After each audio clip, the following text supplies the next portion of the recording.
The Apex was not merely a restaurant. It was a testament to gravity defied, a golden sanctuary suspended 1,000 feet above the sprawling metropolis of New York City. Here, amongst the clouds, the world below was reduced to a silent, glittering tapestry of light and shadow, a distant concern for the men and women who dined within its climate-controlled perfection. The air itself seemed different, filtered and scented with the subtle, intoxicating aroma of old money, leather, and the earthy perfume of black truffles shaved over plates costing more than a month's rent in the boroughs below. Floor-to-ceiling windows, vast sheets of flawless crystal, presented the city not as a home to millions, but as a kingdom to be surveyed. The clinking of heavy silver cutlery against fine bone china was the room's primary music, a delicate percussive score to the hushed negotiations of power.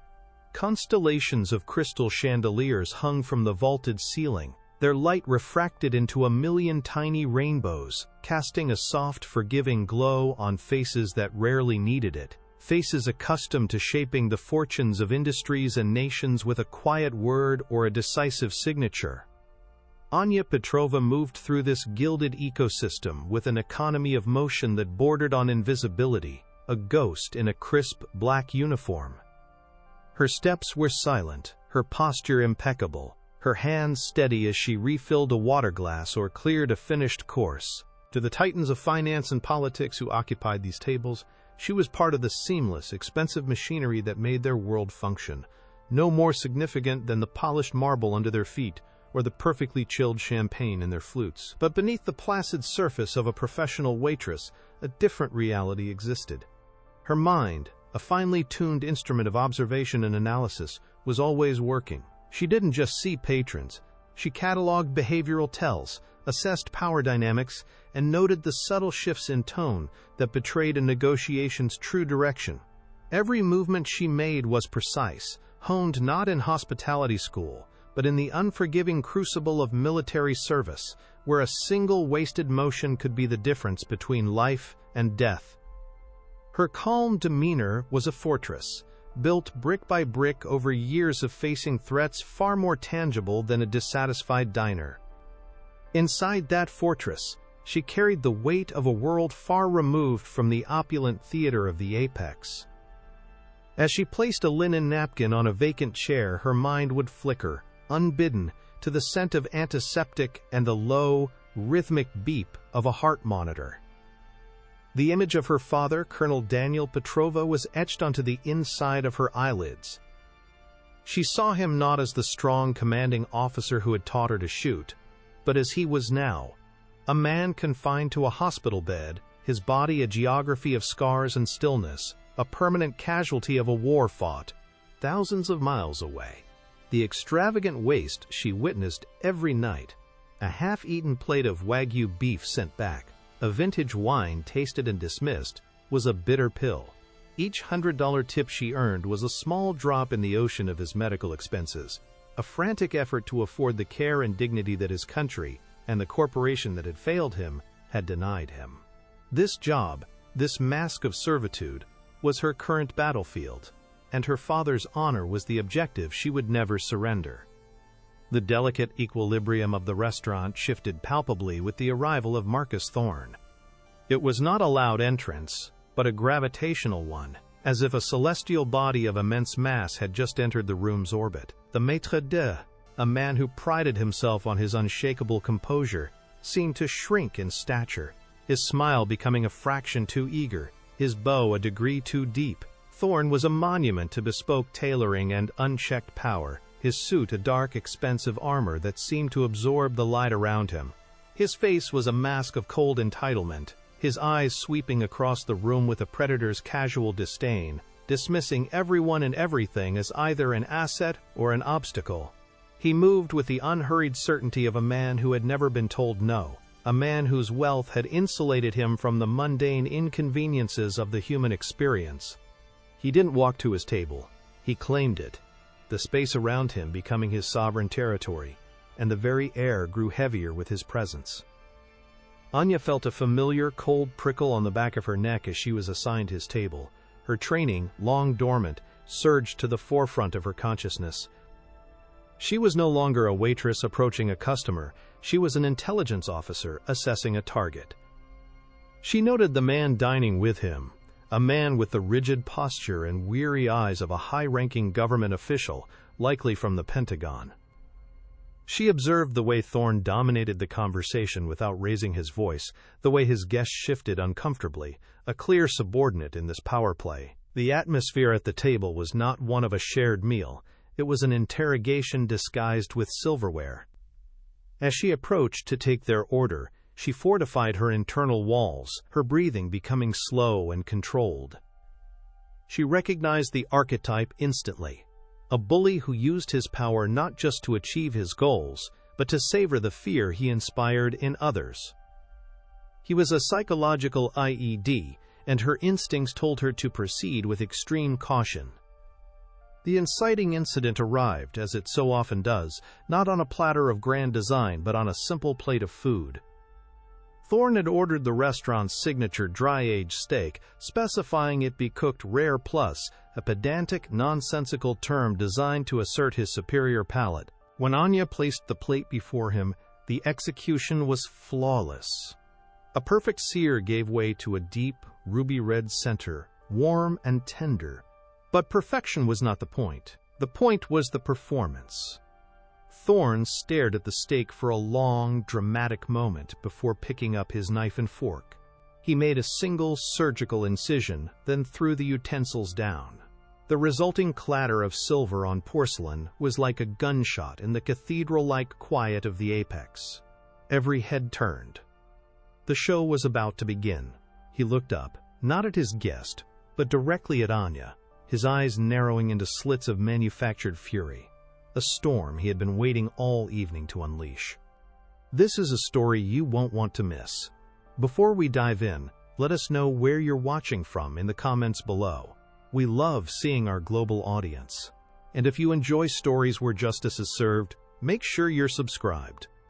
The first word from Marcus Thorne's mouth was not a complaint, but an accusation, delivered in a low, menacing snarl that carried across the room. He spoke of incompetence, of a fundamental failure to execute a simple directive. He escalated quickly, his voice rising in volume and venom, dissecting her perceived failure with the language of a hostile corporate takeover. He called her worthless, a drain on the payroll, a perfect example of the mediocrity that was ruining the country. He gestured wildly with his hand, nearly knocking over a water glass, using the steak as a prop in his theater of rage. He was performing for his guest, the Pentagon official, demonstrating his absolute refusal to tolerate imperfection, a thinly veiled threat about the kind of partner he would be on a multi-billion-dollar defense contract. He wanted to show that he could break a person over a piece of meat, to establish that his will was an indomitable force of nature, and Anya was simply the nearest, most convenient object upon which to prove his point. As the torrent of insults washed over her, something remarkable happened inside Anya's mind. The loud, angry noise of Thorne's voice began to recede, replaced by a different set of sounds from a lifetime ago. She heard the distant crump of mortar fire, the frantic crackle of radio static, the low hum of a Black Hawk helicopter's rotors. The smell of Thorne's expensive cologne was replaced by the phantom scent of dust, sweat, and cordite.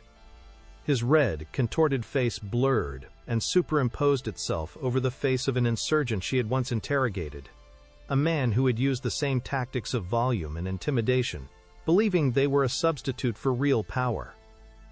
And then, most vividly, she saw her father's face in the sterile white light of the ICU, his quiet dignity, a stark contrast to the pathetic, screaming man in front of her. A profound and icy calm settled over her. His tantrum was not a threat, it was a weakness. His rage did not frighten her. It gave her clarity. Her heart did not race with fear. It slowed to a steady, rhythmic beat, the cadence of a soldier locking onto a target. The tirade finally sputtered out, leaving a thick, ringing silence in its wake. Thorne was breathing heavily, his chest puffed out, expecting to see a broken, weeping woman before him. He leaned back, a smug look of victory on his face, waiting for the stammered apology that would seal his dominance. The entire restaurant, from the kitchen staff peeking through the doors to the powerful diners at every table, held its collective breath. All eyes were on the waitress, this anonymous cog in the machine, who had just been verbally eviscerated by one of the most powerful men in the city. They expected her to crumble, to flee, to do what any normal person would do when faced with such overwhelming public humiliation. But Anya did not crumble. She did not look away. She simply stood there, her posture as straight and unyielding as a steel rod, her gaze locked directly on his, her expression not one of fear, but of something else entirely, something that looked unnervingly like assessment. Then, in the profound vacuum left by his exhausted rage, a single, clear sound emerged. It was not a sob, nor a stammered apology. It was the sound of a woman clearing her throat, a quiet, deliberate action that was somehow more commanding than all of Thorne's shouting. Anya's posture, which had been perfectly straight before, seemed to gain an impossible new degree of rigidity, her spine aligning as if a steel rod had been fused to it. She lifted her chin a fraction of an inch, and the look in her eyes transformed. The professional, deferential glaze of a service worker dissolved, burned away by an inner fire, revealing a gaze of such unnerving, analytical intensity that it made Marcus Thorne, a man who prided himself on making others flinch, feel a sudden unwelcome chill. The hunter had, in the blink of an eye, become the assessed, a specimen pinned under the microscope of her unwavering focus. A voice, low and devoid of any tremor, cut through the suffocating silence of the restaurant. It was a voice that carried no heat, no anger, only the chilling precision of a surgeon's scalpel. It was Anya's voice, yet it was entirely new to the opulent room, a register of command that did not belong amongst the clinking of champagne flutes. She looked directly into Marcus Thorne's eyes, not with defiance, but with a kind of detached pity, as if observing a child's tantrum.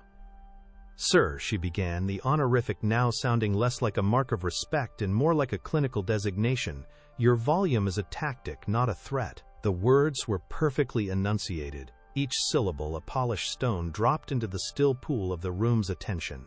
The statement hung in the air, simple, factual, and utterly devastating. It reframed his entire performance not as a display of power, but as a confession of strategic weakness, a desperate gambit by a man who had no other tools at his disposal. The impact of her words was immediate and catastrophic to Thorne's carefully constructed aura of dominance. A wave of shock rippled through the dining room, a collective silent gasp from the assembled titans of industry. The Pentagon official's jaw went slack, his eyes wide with a mixture of horror and something that looked dangerously like respect for the waitress. Thorne himself seemed to physically short-circuit. His face, which had been a mask of crimson fury, drained of color, leaving a blotchy, pale canvas of disbelief. His mouth opened and closed silently, like a fish pulled from water, his brain struggling to compute the reality of the situation. He had unleashed his full arsenal of psychological warfare, the same force of personality that bent boards of directors and government officials to his will, and it had been deflected, analyzed, and dismissed by a waitress, as if it were a minor annoyance, a piece of lint to be brushed from a sleeve. Before he could formulate a response, to reboot his system of rage, Anya delivered the final, crushing blow. Her gaze did not waver, and a flicker of memory, unseen by anyone else, played behind her eyes. The stark, windowless room, the smell of fear and stale sweat, the faces of men who held the power of life and death in their hands. "I've been in rooms with men who wanted me dead," she continued, her voice maintaining its impossibly calm and steady cadence. "All you want is a different stake." In that single sentence, she drew a line in the sand, separating his world of performative, corporate rage from her world of genuine, life-altering conflict. She had faced true enemies, men whose threats were backed by bullets and bombs, not by stock prices and influence. She had looked into the abyss, And what she saw in Marcus Thorne's eyes was not an abyss, but a shallow, pathetic puddle of ego. The power dynamic in the room did not just shift, it was annihilated. The invisible shield of wealth and status that surrounded Marcus Thorne was shattered into a million pieces. He was no longer a titan surveying his domain from on high. He was just a man, a bully who had been publicly and calmly called out on his bluff. The hushed whispers that began to circulate among the other tables were not of sympathy for him, but of stunned admiration for her. Anya felt a profound internal shift, a seismic realignment of her own identity. For 3 years, she had worn the uniform of a waitress as a kind of penance, a necessary camouflage. Now she felt the ghost of a different uniform settle on her shoulders, the crisp, decorated jacket of an army captain. The woman who had been hiding for so long had just stepped back into the light, not by choice but by necessity, summoned by the familiar battle cry of a petty tyrant. Finally, Thorne's system came back online, but it was sputtering, corrupted by the virus of his own humiliation. A strangled, incoherent sound escaped his lips before he found the only words his ego could grasp onto. "Do you know who I am?" He sputtered, his voice a pathetic squeak compared to its earlier roar. The question was a desperate lunge for the familiar ground of his own importance, a plea for the room to remember the rules of the world he owned. He was Marcus Thorne, CEO of Aegis Dynamics, a king in this castle, and she was nothing. The question was meant to be a rhetorical cudgel, a final, bludgeoning reminder of her place in the social order. But coming after her calm dissection of his character, it sounded less like a threat and more like the whining of a spoiled child whose favorite toy had just been taken away. Anya offered no response. Her silence was more eloquent than any words could be. It communicated a truth that was now painfully obvious to everyone in the room. She knew exactly who he was, and she was not impressed. Her calm, unwavering gaze was the ultimate negation of his power. It told him that his name, his billions, his entire empire, meant absolutely nothing to her in that moment. Her lack of fear was the one thing his money could not buy, and his anger could not conquer. This silent refusal to acknowledge his status was the final insult, the one that pushed him over the edge from mere fury into a state of incandescent, sputtering rage that demanded an immediate, tangible sacrifice to appease his wounded pride. "Manager!" he shrieked, the sound high-pitched and ugly. He pointed a trembling finger at Anya, his face contorted into a mask of pure vindictiveness.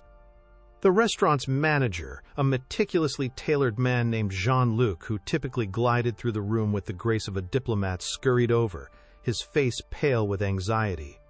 He had witnessed the entire exchange, and he now found himself trapped between an employee who had just displayed more courage than a platoon of Marines, and a patron who held the financial fate of the restaurant in the palm of his hand. Jean-Luc's eyes darted between the two of them, a man caught in the crossfire of a war he did not understand and was not equipped to fight. This person, Thorne spat, unable to even grant Anya the dignity of her job title, is to be terminated, immediately. He leaned in closer to the terrified manager, lowering his voice to a conspiratorial hiss that was somehow more menacing than his shouts. "I am a significant investor in the hospitality group that owns this establishment. If she is still employed here in the next 5 minutes, I will begin a systematic and hostile divestment of my shares so significant it will crater your stock price by morning. Do you understand me?" It was a raw, brutal display of financial power, using a multi-billion-dollar portfolio as a weapon to crush a single waitress who had dared to challenge him.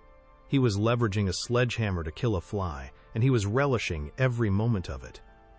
Jean-Luc's professional composure crumbled.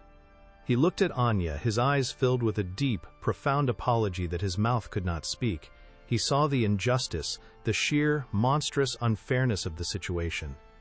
But he also saw the blinking red lights of a financial catastrophe, the livelihoods of his entire staff, the potential ruin of a business he had spent years building.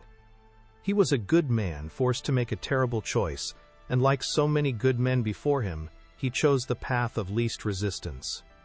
He turned to Anya, his expression one of pure misery. "Anya," he said, his voice barely a whisper, a tone of defeat and shame. "Please, gather your things. Security will escort you out." The words were a death sentence for her job, delivered by a man who clearly hated himself for speaking them. As two uniformed security guards, their faces impassive and uncomfortable, moved to flank her, Thorne leaned back in his chair, a triumphant, ugly sneer spreading across his face. He had won. He had reasserted his dominance. He had proven that in his world, money and power would always have the final say. As Anya turned to walk away, her dignity a silent rebuke to the entire scene, he couldn't resist a final, venomous parting shot. He wanted to salt the earth, to ensure her humiliation was absolute. "You'll be serving fries for the rest of your life," he snarled, loud enough for the entire restaurant to hear. It was a petty, cruel curse, designed to strip her of any hope, to condemn her to a future of menial labor and obscurity, a fitting punishment for her insubordination. Anya did not react to the insult. Her mind was already elsewhere, processing, analyzing, shifting gears. As she walked between the two guards, a silent procession through the stunned dining room, she heard Thorne begin to speak to his guest again, his voice loud and boastful, attempting to repair his fractured ego. He was trying to frame the incident as a necessary lesson in discipline. "It's a matter of standards," he said. "At Aegis Dynamics, we simply do not tolerate that kind of failure. We build the most advanced defense systems in the world. We protect this nation. We can't have incompetence in our ranks or on our dinner plates." The name, Aegis Dynamics, cut through the noise in Anya's head like a bolt of lightning, striking a deep, buried nerve. The world seemed to slow down, the murmuring of the restaurant fading into a dull, distant roar. Aegis Dynamics. The name echoed in the chambers of her memory, unlocking a door she had kept sealed for years. It was the name from the heavily redacted incident reports. The name of the defense contractor that had supplied the armored personnel carrier her father had been riding in. The company whose cost-cutting measures, whose substandard armor plating had failed so catastrophically when the IED detonated. The company that had used an army of lawyers and lobbyists to bury the scandal, to classify the reports, to silence the families of the wounded and the dead. The company that had destroyed her father's body and her family's future. A jolt of pure, unadulterated adrenaline shot through her veins, a feeling she hadn't experienced since her last tour of duty. It was the electric shock of battlefield clarity, the moment when the fog of war lifts and the primary target is suddenly, perfectly illuminated. This was not a random encounter. The universe had not thrown a random, arrogant billionaire in her path. It had delivered the architect of her family's ruin directly to her, gift-wrapped in his own hubris. The man whose signature was on the documents that had condemned her father to a life of pain and paralysis was sitting not 50 feet away, complaining about a steak. The sheer cosmic irony of it was breathtaking. As she was escorted through the heavy glass doors of the Apex and out into the cold, windy night, the glittering expanse of New York City spread out below her, 1,000 feet down. Just moments before, she had been a part of that gilded cage, serving the masters of the universe. Now she was cast out, jobless, with a mountain of medical bills and a future that had suddenly become terrifyingly uncertain. The wind whipped at her thin uniform, and for a moment the sheer weight of her new reality threatened to crush her. The loss of the job, the only thing keeping her father's care afloat, was a devastating blow, a direct hit to her operational capacity. She stood on the observation deck for a long time, the city lights blurring through the tears that she refused to let fall. A wave of cold, hard despair washed over her, the kind of hopelessness she had been fighting to keep at bay for 3 long years. Thorne's curse echoed in her ears. "You'll be serving fries for the rest of your life." Was he right? Had her one moment of defiance, of reclaiming her own soul, just condemned her father? The thought was a physical pain, a twisting in her gut far worse than any public humiliation. She had failed in her mission. She had let her pride get in the way of her duty. The weight of that potential failure was heavier than any rucksack she had ever carried. But then, as she stared down at the sprawling, indifferent city, another feeling began to surface, pushing its way up through the layers of despair. It was a slow-burning ember of rage, but it was different from Thorne's hot, explosive anger. This was a cold, disciplined fury, the kind of anger that fuels entire campaigns, that builds strategies, that topples empires. It was the fury of a soldier who has been given a new mission, the most important mission of her life. The face of Marcus Thorne, smug and victorious, superimposed itself over the city skyline in her mind's eye, and beside it, she saw the quiet, dignified face of her father in his hospital bed. The waitress was gone. The mask had not just been removed, it had been incinerated. Standing on that rooftop 1,000 feet above the world was Captain Anya Petrova of Army Intelligence. Her objective was no longer survival, it was justice. Her personal war had just been declared. The despair receded, replaced by a crystalline, chilling focus.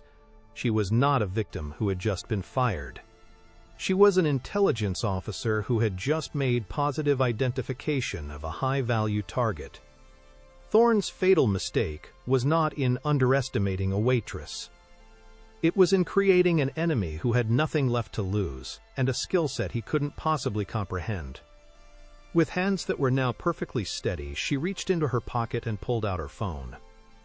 The screen illuminated her face, revealing an expression of absolute, unwavering resolve.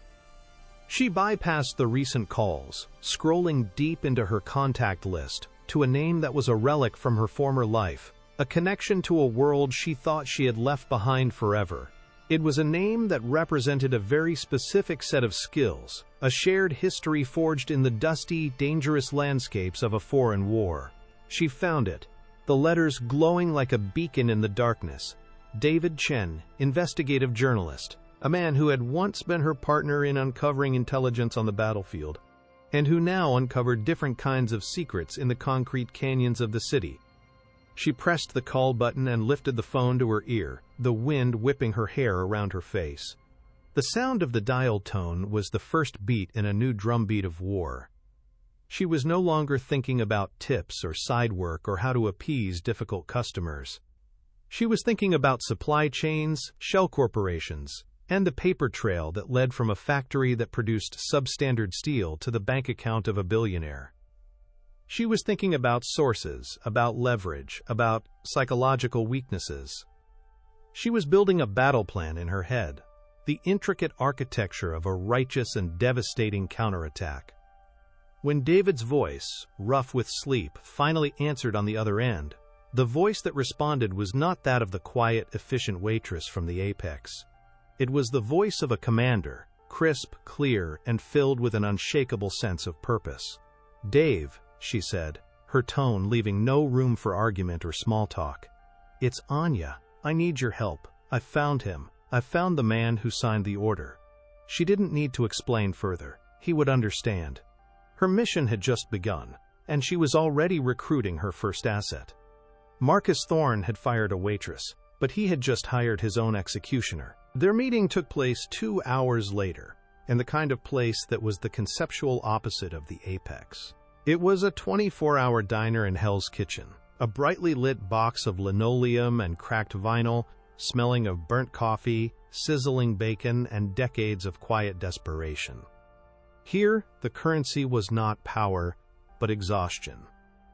Anya sat in a booth, a cup of black coffee untouched in front of her, the steam rising like a ghost in the harsh fluorescent light. She had changed out of her uniform and into a simple pair of jeans and a gray hoodie, a civilian disguise that felt more alien to her now than her waitress attire ever had. She was merely waiting, her posture alert, her eyes scanning the entrance, a soldier securing a perimeter. David Chen slid into the booth opposite her without a word, his face a roadmap of late nights and journalistic cynicism.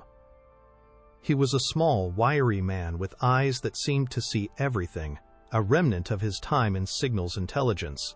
He looked her over, taking in the hoodie, the dark circles under her eyes, and the new, hard set of her jaw. He'd known Anya for years, had served with her in the same remote, dusty forward operating base in Kandahar. He knew the brilliant, analytical mind she possessed, and he had mourned its loss to the civilian world when she'd been forced to take her discharge. He could see in a single glance that the captain he once knew was back, and the reason for her resurrection was sitting on the other side of the table. Anya laid out the entire story with the detached, clinical precision of an after-action report. She started with the restaurant, the steak, and Thorne's theatrical explosion of rage. She recounted her response, the words she had spoken, and his subsequent, vindictive reaction. David listened intently, nodding slowly, a flicker of admiration in his eyes. But it was when she said the name, Aegis Dynamics, that he leaned forward, his entire demeanor shifting from that of a concerned friend to a predator who had just caught the scent of blood. He knew the name. Every journalist in the military and political sphere knew that name. It was a fortress, a black hole of information protected by a legion of the most expensive lawyers and lobbyists in Washington, D.C. For years, he told her, his voice a low, serious murmur, reporters had tried to crack that story wide open. The story of the faulty armor plating, the rushed production schedules, the falsified safety tests. Every attempt had met a dead end. Witnesses would suddenly recant their testimony. Documents would go missing from secure government servers, and journalists who got too close would find themselves targets of vicious, well-funded smear campaigns. Aegis Dynamics wasn't just a company, it was a shadow state, an entity with the power to rewrite its own history and silence anyone who dared to question the official narrative. He looked at Anya, his expression grave. "You're not just going up against a man," he warned her, "you're declaring war on an institution." Anya took a slow sip of her coffee. It was bitter and hot, a welcome shock to her system. "You're right," she conceded, placing the mug down with a soft click. "If we try to fight him on his terms, with lawyers and public statements, we'll lose. He controls that battlefield. He has more money, more influence, more power than we can ever hope to match. But I'm not going to fight him on his battlefield. I'm going to create a new one, a battlefield of my own choosing, governed by my rules." Her eyes met his across the table, and in them, he saw the cold, strategic fire that had made her one of the best intelligence officers he had ever known. She leaned forward, her voice dropping to a conspiratorial whisper, outlining the beginnings of a plan that was as audacious as it was brilliant. Thorne's greatest strength, his overwhelming arrogance and his belief in his own invincibility, was also his greatest weakness. He believed he was untouchable, which meant he would have grown careless. He would have left a trail. Not a paper trail, necessarily, but a human one. "Men like Thorne," she explained, "don't inspire loyalty, they inspire fear, and fear is a brittle foundation. Somewhere inside that fortress of a company, there are people he has bullied, betrayed, or discarded. People who hate him, people who are just waiting for an opportunity to see him fall." Their new mission, she declared, was not to find a document, it was to find a person. A disgruntled engineer who was forced to sign off on a safety report he knew was fake. A logistics officer who was ordered to shred the real test results. A former executive who was pushed out after raising ethical concerns. They needed to find a whistleblower, an insider who could not only testify to Thorne's crimes, but who could also point them to the one piece of evidence that even Thorne's army of lawyers couldn't bury. The original, unfalsified engineering reports, signed and dated by Marcus Thorne himself. That document, she explained, was their silver bullet, the key that would unlock the entire conspiracy. David listened, his initial skepticism slowly transforming into a grudging then enthusiastic agreement. He saw the logic in her strategy. It was a classic intelligence operation, focused on human assets rather than brute force. He had the journalistic tools, the research databases, the ability to protect a source. She had the tactical mind, the understanding of enemy psychology, and the personal motivation to see it through to the end. Together they formed a two-person insurgency, a small, agile unit poised to attack a lumbering, overconfident giant. For the first time in years, David felt the familiar thrill of a righteous hunt, a purpose beyond the daily grind of headlines and deadlines. The first step was to build a comprehensive profile of their target, not just of Marcus Thorne, but of his entire inner circle at Aegis Dynamics. They began to map out the corporate hierarchy, identifying key personnel in the research and development, quality assurance, and legal departments from the time the contract was awarded, nearly a decade ago. They spent the next several hours in the noisy diner, their heads bent over David's laptop, transforming a cheap vinyl booth into a makeshift command center. They cross-referenced names with social media profiles, looking for signs of discontent, for people who had left the company abruptly, for any crack in the monolithic facade of corporate loyalty. As the first gray light of dawn began to filter through the diner's greasy windows, they had a preliminary list. A handful of names, former employees of Aegis Dynamics who now lived quiet lives, scattered across the country. These were their potential assets, their first points of contact. The road ahead was long and fraught with danger. They were two people with limited resources, going up against a man who could buy silence and bury truth with a single phone call. But as Anya looked at the list of names on the screen, she felt no fear. She felt only the cold, clear certainty of a soldier who has been given a just and necessary mission. The hunt for the truth had officially begun. The hunt began not in the gleaming towers of Wall Street, but in the digital trenches, the forgotten archives, and the cold, indifferent databases of the internet. Anya and David turned his cramped, paper-strewn apartment into an intelligence fusion cell, a command center fueled by caffeine and a shared, burning purpose. The initial list of names they had compiled was their only map, a collection of potential doors into the fortress of Aegis Dynamics. For days that blurred into nights, they worked with a relentless, disciplined rhythm. Anya, with her military precision, created spreadsheets, cross-referencing employment dates with project timelines, building a complex matrix of who worked where and when. She was looking for patterns, for anomalies, for the telltale signature of a cover-up.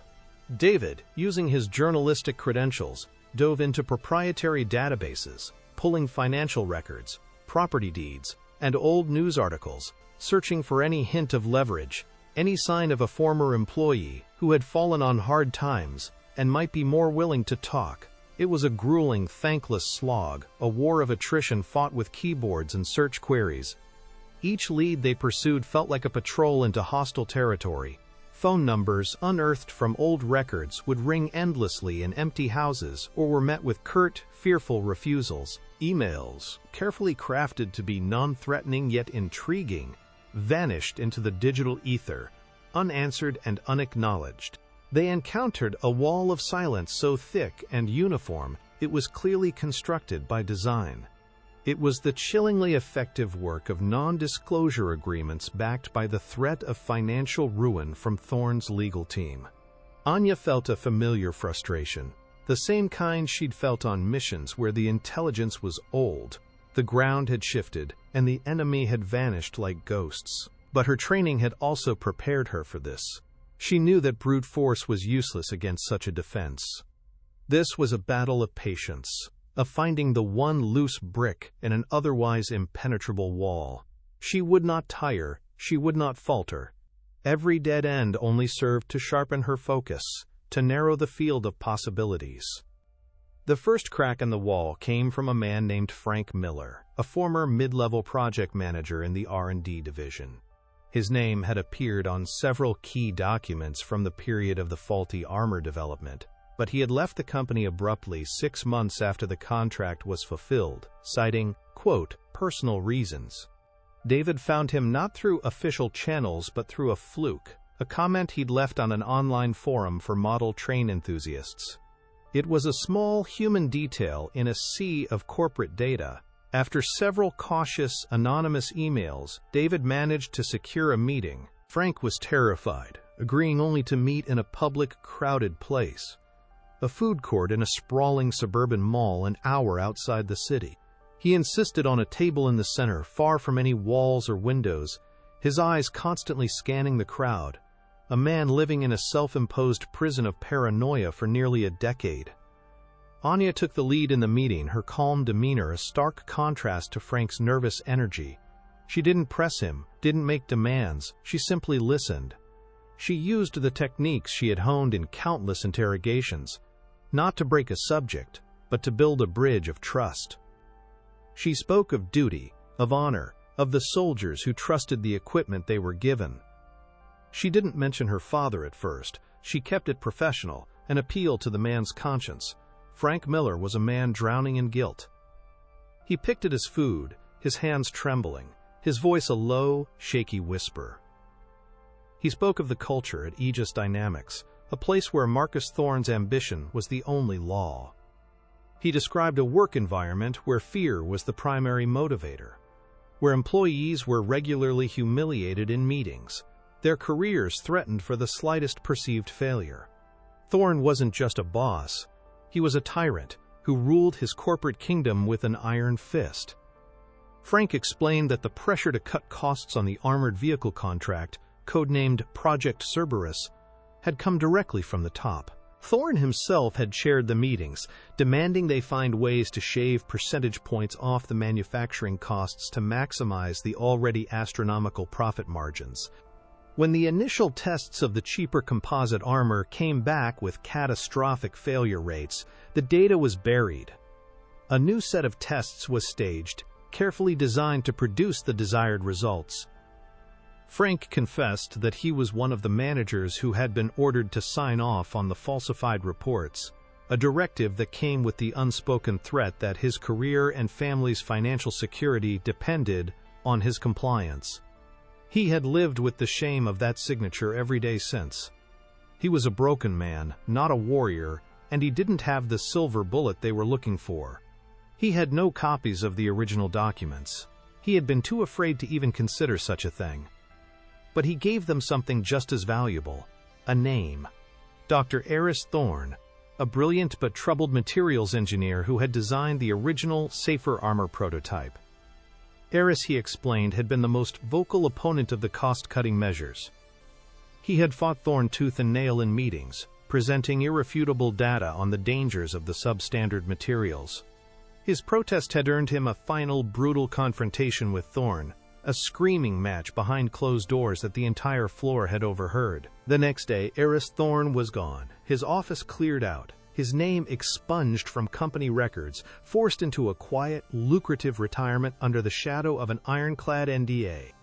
The revelation sent a jolt through Anya. Not just the content, but the name. Dr. Eris Thorne. He was Marcus Thorne's younger brother.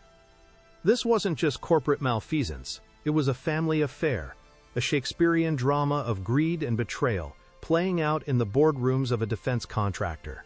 Frank explained that Eris was the true genius, the scientist, while Marcus was the ruthless businessman.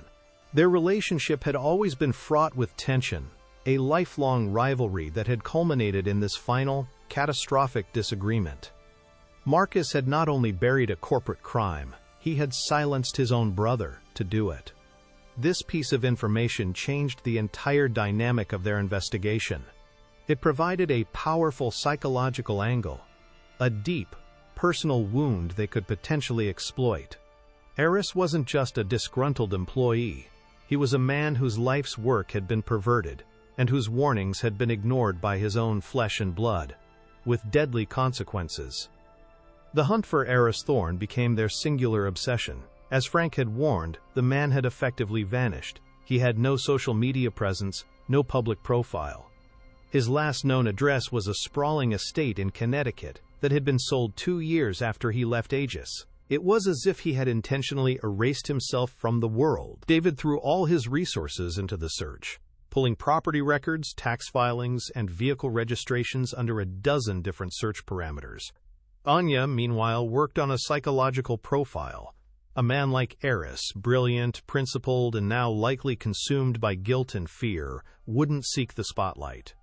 He would seek solitude. He would retreat to a place where he could control his environment, a place far from the corporate world that had betrayed him. She predicted he would be living a quiet, unassuming life, hiding in plain sight. After a week of relentless digging, they found him. a small, cash-only purchase of a remote property in rural Vermont, made through a shell corporation that David painstakingly unraveled. The property was a modest cabin on several acres of wooded land, registered under the name A. Thompson. It was a thin disguise, but effective enough to keep him off the grid. The nearest town was miles away, a place where everyone knew their neighbors but respected their privacy. It was the perfect hiding place for a man who wanted to be left alone with his ghosts. Anya knew this would be their most delicate and most important mission. They couldn't approach him with aggression or demands. They had one chance to reach the man, to appeal to the conscience that had driven him into exile in the first place. The drive to Vermont was a long, silent journey through the changing autumn landscape. The vibrant colors of the fall foliage seemed a world away from the gray, concrete battlefield of New York City. As they drove deeper into the mountains, the silence grew heavier, filled with the unspoken weight of their purpose. They were not just seeking a witness. They were on a pilgrimage to find the keeper of a buried truth, a truth that had cost men their lives and limbs. Anya spent the drive preparing herself, not for a confrontation, but for a connection. She rehearsed her approach, her words, but knew that in the end, it would come down to a single, unscripted moment of human empathy. She had to make him see the faces of the soldiers, to make him feel the weight of the lives that were irrevocably altered by his brother's greed. They found the cabin at the end of a long, unpaved gravel road, nestled amongst a thick forest of pine and birch trees. Smoke curled lazily from a stone chimney, the only sign of life. It was a peaceful, idyllic scene that belied the dark secrets it was meant to conceal. Anya left David in the car, knowing that a stranger would only heighten the man's paranoia. She walked up the path alone, the crunch of leaves under her boots the only sound. Her heart was beating a slow, steady rhythm, the same cadence it found in moments of high stress. She was calm, focused, her mind clear. She carried no weapon, only the weight of her story and the photograph of her father that she kept in her wallet. This was not an infiltration, it was an appeal for absolution. She knocked on the heavy wooden door. After a long moment, it opened a crack, and a pair of wary, intelligent eyes peered out. The man was older than she expected, his hair gray, and his face etched with the deep lines of worry and regret. He looked like a man who hadn't slept soundly in a decade. He was thin, almost frail, a shadow of the powerful engineer Frank had described. He looked at her, his expression a mixture of fear and curiosity. He was about to tell her to leave, to dismiss her as a lost traveler or a salesperson, but Anya spoke first, her voice calm and even, holding up her hands in a gesture of peace. "Dr. Thorne," she said, using his real name to show she knew exactly who he was. "My name is Anya Petrova. I need to talk to you about Project Cerberus." The name hit him like a physical blow. The blood drained from his face, and his hand resting on the door began to tremble. For a terrifying moment, Anya thought he would slam the door in her face, retreating back into the fortress of solitude he had built for himself. The silence stretched on, thick with a decade of unspoken guilt. He stared at her, his mind clearly racing, weighing the risks of listening against the burden of his conscience. He saw something in her eyes, not a threat, but a profound and shared sorrow. He saw a resolution that mirrored the principled stand he himself had once tried to take. With a deep, shuddering sigh that seemed to carry the weight of years, he slowly opened the door wider, a silent invitation to enter. The inside of the cabin was Spartan but orderly, the home of a man with a methodical mind. Books on physics and engineering lined the walls, and complex schematics were spread across a large wooden table. It was the sanctuary of a brilliant mind in exile. Anya did not sit down. She stood in the center of the room and told him her story. She spoke of her father, Colonel Daniel Petrova, a good man, a patriot who had served his country for 30 years. She described the IED attack in stark, unflinching detail, the explosion, the aftermath, the long, painful years of recovery. She spoke of the substandard armor, the betrayal, and the corporate cover-up that had denied her family justice. She did not raise her voice, she did not cry. She delivered the facts with the cold, hard clarity of a casualty report. When she finished, she reached into her wallet and took out the worn photograph of her father. It was a picture of him in his dress uniform, taken years before the attack, his eyes clear and proud, a smile on his face. She held it out for Eris to see. "This is the man your brother's greed condemned to a hospital bed for the rest of his life," she said, her voice quiet but carrying the force of an indictment. "He is one of many." Eris Thorne looked at the photograph, and something inside him finally broke. The carefully constructed walls of his exile, built over years of fear and isolation, crumbled to dust. A single tear traced a path down his wrinkled cheek, followed by another. And then he was weeping, the silent, racking sobs of a man releasing a decade of pent-up guilt and grief. He confessed everything. He confirmed Frank Miller's story and filled in the horrifying details. He described the final, violent argument with his brother, Marcus screaming that soldiers were expendable assets and that profit was the only real measure of success in war. He told her that his conscience wouldn't let him destroy the evidence. For 10 years, he had kept a hidden copy of everything. The original, failed test results, the internal memos from Marcus demanding the use of the cheaper materials, and the final, damning engineering report that he had refused to sign, which detailed exactly why the new armor was a death trap. He had kept it all, a penance for his own cowardice, a secret history of a corporate crime.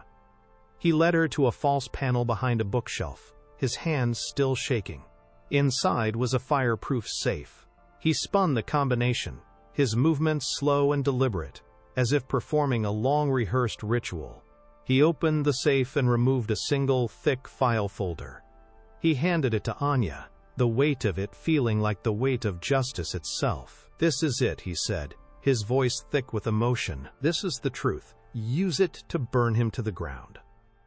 Anya took the folder, her fingers tracing the faded label that read, "Project Cerberus, Final Report, Eyes Only." She opened it, and her breath caught in her throat. There it was, in black and white. The irrefutable scientific proof of Marcus Thorne's crime. Page after page of data, charts, and signatures that would dismantle his empire and destroy his life. As they drove away from the cabin, the file resting on the seat between them like a holy relic, David received an alert on his phone. It was a press release. Marcus Thorne was set to be the keynote speaker and guest of honor at the upcoming annual Armed Forces Charity Gala in New York City, where he would be presented with the prestigious Patriots Award for his company's contributions to national security. Anya read the announcement over David's shoulder, and a cold, grim smile touched her lips for the first time in years. The universe, it seemed, had a flair for irony. Marcus Thorne was about to be honored as a hero in a room full of the very people he had betrayed. She looked at the file, then at the press release on the phone. The battlefield had been chosen. The time and place for the final confrontation were set. Their counteroffensive was about to begin. The grand ballroom of the New York Plaza Hotel was a sea of decorated uniforms, elegant evening gowns, and the somber, expensive suits of men who moved in the orbit of power. The Armed Forces Charity Gala was the apex of the military-industrial complex's social calendar, an evening of performative patriotism where generals rubbed shoulders with senators and defense contractors, bid millions on silent auction items, all under the guise of supporting the nation's heroes. The air was thick with the scent of floral arrangements and expensive perfume, a sanitized, pleasant aroma that masked the metallic tang of the industries being celebrated. Massive banners bearing the logos of corporate sponsors, with Aegis Dynamics displayed most prominently, hung from the gilded ceiling, casting a golden, reverent glow on the proceedings.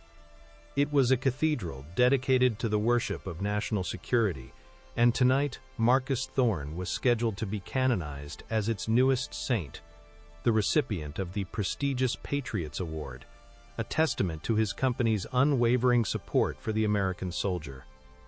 Marcus Thorne stood just off stage, basking in the warm glow of the adulation directed his way. He adjusted the cuffs of his tuxedo, a small, smug smile playing on his lips. The incident at the apex was a distant, insignificant memory, a minor annoyance that had been swiftly and decisively dealt with. He had crushed the insubordinate little waitress, and in doing so had secured the new Pentagon contract. The official he'd been dining with, suitably impressed by his absolute refusal to tolerate mediocrity, had fast-tracked the approval process. Tonight was the culmination of his victory, a public coronation that would solidify his position as not just a captain of industry, but a pillar of the nation's defense. He listened as a four-star general, a man whose career Thorne had personally nurtured with well-placed donations, began his introduction, his voice booming with praise for Thorne's vision, his leadership, and his profound, unshakable patriotism. The applause that followed was deafening, a wave of validation that washed over him as he stepped into the spotlight, the conquering hero taking his rightful place on the stage. He approached the podium, the Patriots Award, a heavy eagle-shaped crystal sculpture, gleaming under the stage lights. He began his speech, his voice, a carefully modulated baritone, resonating with false humility and practiced sincerity. He spoke of sacrifice, of the brave men and women standing on the frontiers of freedom. He spoke of honor, of the sacred trust between the soldier and the nation they protect. He spoke of the Aegis family and their solemn duty to provide those soldiers with the finest equipment in the world, a shield to protect the protectors. The two massive projection screens flanking the stage displayed the Aegis Dynamics logo, a stylized Spartan helmet, a symbol of strength and invincibility. It was a masterful performance, a symphony of corporate propaganda and patriotic sentiment that had the room of powerful men and women completely captivated. He was nearing his crescendo, the final, soaring tribute to the American warfighter, when the first flicker of disruption occurred. The screens behind him, for a fraction of a second, went black. A low murmur rippled through the audience. Thorne paused, a flicker of annoyance crossing his face, assuming a minor technical glitch. But then the screens came back to life, not with the Aegis logo, but with something else entirely. It was a document, a technical report filled with graphs and columns of data. The title, projected in letters 3 feet high, was clear for everyone to see. Project Cerberus, Composite Armor Integrity Test, classified. A new wave of confusion swept the ballroom. This was not part of the program. Thorne's face tightened, his eyes darting to the AV booth at the back of the room, a silent, furious command to fix the error. But then, a red circle appeared on the screen, highlighting a specific data point: catastrophic failure at 65% of specified blast tolerance. The text was followed by a date, a signature, and a recommendation. Material unsuitable for combat deployment. Immediate rejection advised. The signature belonged to Dr. Eris Thorne. The room fell into a stunned, chilling silence. Before anyone could process the first document, the screen changed again. This time it was an internal company memo, its header stark and undeniable. From Marcus Thorne, CEO, TO, R&D Division. The body of the memo was short, brutal, and clear. The Cerberus cost overruns are unacceptable. The cheaper composite will be used. The desired test results will be obtained. There will be no further discussion on this matter. Marcus Thorne's own signature, a bold, arrogant scrawl, was magnified at the bottom, an indelible confession of his crime. A collective gasp, sharp and horrified, echoed through the ballroom. The general who had introduced him looked as if he had been struck by lightning. Thorne's face, projected onto a third, central screen by a hidden camera, was a mask of pale, sweating disbelief. The hunter had become the hunted, his own face now a specimen for public dissection. His carefully constructed world was beginning to fracture, the sound of its collapse, a low, terrifying hum in his ears. The presentation became a relentless, devastating assault on the truth. The screens now displayed a montage of faces, young men and women in uniform, smiling, vibrant, full of life. They were the soldiers assigned to the first wave of armored vehicles from Project Cerberus. Then, the images changed to scenes of carnage from a dusty road in Afghanistan. twisted, burning metal, the mangled wreckage of an Aegis Dynamics vehicle, its armor peeled back like a tin can. The montage ended on a single, powerful diptych. On the left, a photograph of a proud, smiling officer in his dress uniform, Colonel Daniel Petrova. On the right, a recent photo of the same man in a hospital bed, his body broken, his eyes haunted, a silent testament to the true cost of Marcus Thorne's greed. The silence in the room was now absolute, a heavy, suffocating shroud of collective shock and horror. Every person in that room, the generals, the politicians, the Gold Star families, was forced to confront the grotesque hypocrisy of the man standing before them. As Thorne stood frozen at the podium, a figure emerged from the side of the stage, moving with a calm, deliberate purpose. It was Anya Petrova. She was not in a uniform or an evening gown, but a simple, dark business dress that spoke of quiet authority. She walked not to Thorne, but to a secondary microphone on the stage, her movements economical and precise, her gaze fixed on the audience. Her voice, when she spoke, was not loud, not angry, but it carried the unnerving clarity of a final judgment. It was the same calm, controlled voice that had cut through the noise of the apex, but this time, it was amplified, filling every corner of the vast ballroom. "My name is Captain Anya Petrova, United States Army," she began, her rank and name landing like hammer blows. "The man on the right of your screen is my father, Colonel Daniel Petrova. He and countless others are the true price of the Patriots Award." She then proceeded, with the detached precision of an intelligence briefing, to lay out the entire conspiracy, connecting the documents to the profits, and the profits to the casualties, her every word a nail in the coffin of Marcus Thorne's life. What was the most satisfying moment of Marcus Thorne's downfall for you? Let us know in the comments. The aftermath was swift and total.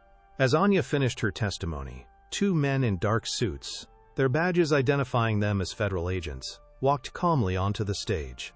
Thorne, finally jolted from his paralytic shock, began to babble, to deny, to scream about lawyers and conspiracies, his voice a pathetic high-pitched whine. His mask of power had not just slipped, it had been violently torn away, revealing the terrified, craven man beneath. He was handcuffed on the same stage where he was to be honored, the flashbulbs of 100 news cameras capturing his final, humiliating exit. The crystal eagle of the Patriots Award lying forgotten on the podium beside him. His downfall was not just a news story, it was a national scandal that triggered a firestorm. Aegis Dynamics imploded under the weight of federal investigations and a tidal wave of lawsuits from military families. The truth, once buried, had erupted with volcanic force, and its lava flow consumed everything Thorne had ever built. Months later, Anya Petrova walked through a different kind of corridor, not a restaurant or a hospital, but the sleek, glass-walled headquarters of a competing defense contractor, a company known for its rigid, ethical standards. They had followed the story of her takedown of Thorne not just with admiration, but with a sense of professional purpose. They had created a new position for her, a role that had never existed before. Senior Vice President of the Office of Ethical Oversight and Accountability. It was a position of immense power, giving her final authority to review and veto any project on ethical or safety grounds. She was no longer an outsider fighting a corrupt system. She was now its guardian, a permanent, powerful voice for the soldiers on the ground, placed at the very table where decisions were made. Her new uniform was a tailored suit. Her weapon was her veto power, and her mission remained the same, to protect the protectors. She sat behind a large mahogany desk, a view of the city spreading out before her, but this time she was not looking down from a gilded cage. She was looking out from a command center. On her desk, next to a computer displaying complex supply chain logistics, sat the framed photograph of her father in his dress uniform. Her work had led to the creation of a massive restitution fund for the victims of Project Cerberus, ensuring that her father, and all the others, would receive the best possible care for the rest of their lives, their dignity and honor finally restored. She had not been driven by vengeance but by a cold, unwavering demand for justice. In achieving it, she had found a new purpose, a way to transform her pain and her skills into a shield for countless others. Her battle was far from over, but she had won the war. On a quiet Sunday afternoon, she sat by her father's bedside in a state-of-the-art rehabilitation facility, a place her new salary and the restitution fund made possible. The rhythmic beep of the monitors was the only sound for a long time. She read to him from a newspaper, the headline detailing the final conviction of Marcus Thorne on all charges, including manslaughter. Her father, who had regained some limited movement, slowly reached out his hand and placed it on hers. He could not speak the words, but his eyes, clear and lucid, conveyed everything. They held no trace of the victim. They shone with the profound, immeasurable pride of a father for his daughter. In that quiet, shared moment, the long, painful chapter of their lives finally closed, not on a note of sorrow, but on the triumphant, unspoken truth that honor, once betrayed, had been fully and righteously reclaimed.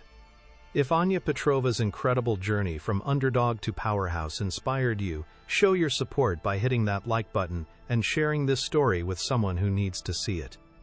And for more unforgettable stories of justice and empowerment, don't forget to subscribe and ring the notification bell.